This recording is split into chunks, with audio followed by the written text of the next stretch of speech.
Mga kwentong kakaiba, siguradong aabangan.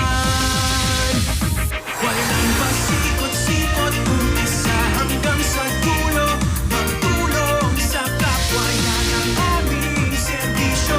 Huwag diyang may alam, kaya dapat alam mo. Oh, oh, oh, dapat alam mo.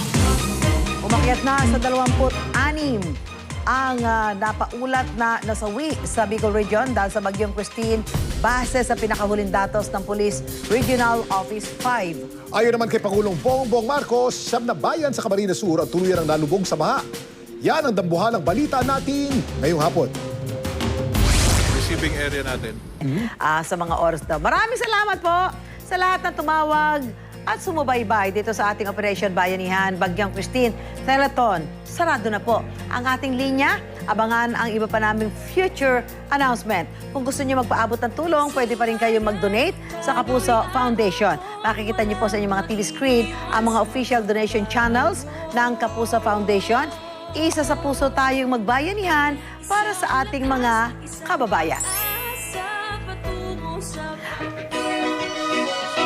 At yan ang mahalagang balita, kwento at pampang-good vibes ngayong araw. Maraming salamat sa araw-araw niyong pakikibahagi sa amin sa loob ng mahigit 3 taon, puno ng saya at mahalagang impormasyon.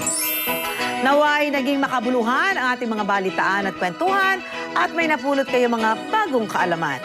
Hanggang sa muli, mga kapuso, dahil wagi ang may alam, Susan. Dapat Alam mo. mo. Sabay na tayo. Alam mo.